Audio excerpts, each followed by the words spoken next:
Well, obviously, look, the process is extremely frustrating, but actually this is the first real briefing that we've had that we've now made, I would say, progress on some of the claims Mr. Grush has made in his complaint and some of the claims he provided to Congress. This is the first time we kind of got a ruling on what the IG thinks of those claims. And so, so this meeting, unlike the one we had previously when we did this briefing, this one actually moved the needle. Very good. So that'll lead to more public hearings? Oh, I think this one's going to lead to a lot of things. I mean, there's a lot of new questions and a lot of new areas to ask and poke in based on what we got in this meeting. Can you give us a sense of what new questions you have? Well, right. So let me just give you a hypothetical, because I'm not going to share anything from a classified briefing. But if someone makes 10 claims and then someone says, well, we didn't look into all 10 because they weren't all in the report, but hey, we found these 6 very credible based on it, well, then you would want to go attack those 6. That's what I'm saying. All right, thank you. Thank you. Thank you, Congressman. So this is what I'll say. I'm going to reiterate, we can't talk about specifics and what we got into, but what I can tell you is what Grush shared with me in an unclassified setting that I firmly believe in. I believe that he's telling the truth. I think that he is a credible witness, and what I can also say is one thing in particular that really caused me to be concerned about this whole thing is that Grush had stated to myself, Representative Burchett, and another member on the phone that there were people that were hurt hiding this information and keeping this information safe and or trying to come forward with this information. What I can tell you is I believe that claim after now leaving. And that's all I'll say now. Do you think that the administration is sending the right people? Do you think that you guys are actually talking to the right people in these classified?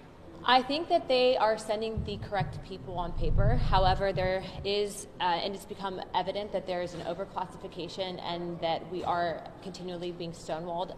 My one concern is that we are authorizing money that is supposed to be spent on certain programs, and yet there is compartmentalization in which Congress doesn't have access to oversight in those programs, and that's a problem. Are you more concerned leaving now than you were going in? I feel the same. I think that I'm pretty much at the same space that I was. This entire process has been what facts do we have. Again, the credibility of the witnesses is incredibly important, and I think that we have very credible people. How much of this is the distinction of saying, okay, there are certain programs that we have that are dark programs that we need to be very careful about letting that information out? Some of that can be attributed to what people have said versus this conversation about Grush and some of the claims he made in the open hearing about non-human biologics. You know, as of right now, we didn't get into the specifics of that in there, but what I will say is that it has become apparent that there is a movement, whether it's within the intelligence community or not, to prevent us from finding out more information on this. And so we are going to do what we need to do as investigators to continue to pull on whatever strings and see where they lead. I think it's incredibly important to listen to the specific words that Grush uses. You know, Grush never said extraterrestrial or alien, he said interdimensional. I think that that's incredibly important because those are the types of things that when we go in there, there's just certain things that I think that it's important that you guys listen to on that. On government funding, quickly, I know you voted yesterday. You still voted against. This is UAP today, so thank you guys. Can I get clarification? Yes, you said interdimensional. I mean, now, what does that term? Is this something that bends time and space? What are you getting at here? I think that Grush, when I had talked to him on whether these were specifically extraterrestrials or alien in origin, he said interdimensional. He refused to use certain terms, and I think that's incredibly important because I think that that's really the question we're all wanting to know, right? And so I'm actually going to have a sit-down conversation with him and ask him to come back and talk to us directly because it seems that we are getting more information from the source than going into a skiff and then not being able to tell you guys what we're talking about. Is this stuff that we just as humans might not be able to understand if it's interdimensional? I think that we can understand it. I think that it's just, it's an approach, right? I mean, like, remember, we just now for the first time in history really had Congress have whistleblowers come forward credible that we're telling the entire world that there is something other than human life forms. Grush said that those were interdimensional beings. He refused to use extraterrestrial and alien. I think that's important to note, but I do have to go feed my baby, so thank you guys. Thank you. I mean, does any of this go toward your conversation about trying to get this bipartisan bill? I mean, is there something that touched on this? I mean, look, I think that the bipartisan bill came out of a discussion at our first hearing to ensure that pilots have an ability to report UAPs. There right now is no system for pilots or aviation personnel to report UAPs, whatever UAPs may be, and so the bill would actually do that. Obviously, we can't talk about the details of the briefing, but I think there was some interesting information, and so I think that this is a topic that I think is a national security issue, and it's really important that there's disclosure and transparency. I think that's what the public wants. I think it's also a very serious topic, and so we've got to just take it with seriousness. It is not a joke. And without giving up state secrets here, we had a couple other members who were just here who said they were disappointed in what they were bipartisan, Democrat or Republican. But one member used the term that what they were exploring here were, her phrase, interdimensional beings. Is that something that we're dealing with here potentially? I mean, I think it's easy to be disappointed when you don't get all the information that you want, which I understand. I would have loved to receive much more information, but I think that it's reasonable to say that everyone that was in the room received probably new information. I certainly did, and I think it's interesting, additional information to continue the investigation and ask more questions. So definitely have more questions than less questions. Does that term mean anything to you? I'm not going to get into any terms. I just think that it's more important to focus on that this is a serious topic and it deserves serious attention. And I actually encourage also members of the media to continue covering this topic. I think that's really important. It is not a fringe topic. It is a serious national security topic. Continuing the investigation, what does that mean? Is that more hearings? Is that what do you think? Well, I mean, as the ranking member of the subcommittee that oversees obviously this topic, I would like to have more hearings. And so I think we've made that request already of the committee, and I think that the hearing requires more investigation. Who would you like to hear from next? Look, I think it's public knowledge that everyone, folks, this is an interdepartmental effort as it relates to the agencies involved in oversight and in the UAP conversation. And so it's obviously not just the Defense Department, I think, which is at the center of this, but also our intelligence agencies. Are you satisfied with the answers you're getting from the intelligence community today during the briefing? I mean, I would not describe it that way. I understand that classification is complicated, and I certainly want more answers. Sure, I would have loved to receive more information, but I would not characterize the discussion as not providing new information, and certainly interesting information. One of your colleagues said that they seem to keep sending people who either intentionally don't know or intentionally not going to say, as opposed to just. I would disagree with that assessment. I think that you have serious professionals that have long distinguished records in public service. They're trying their best to navigate a very complex issue, and yes, it's true that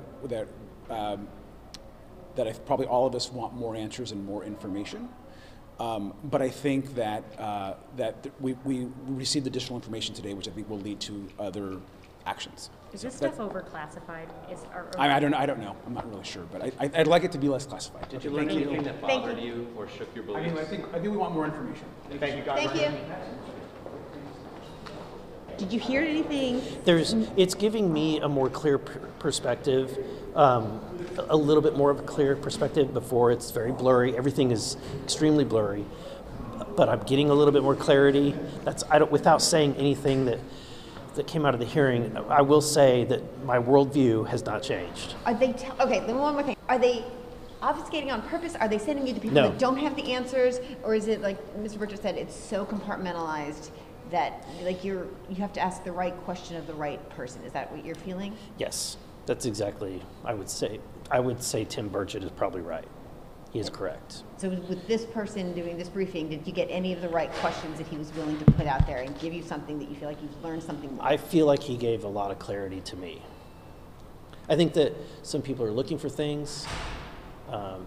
This was not the venue to determine those things, but for me, I got a lot of clarity. Are you satisfied with the answers you got today? Or? I'm not full. I mean, not fully.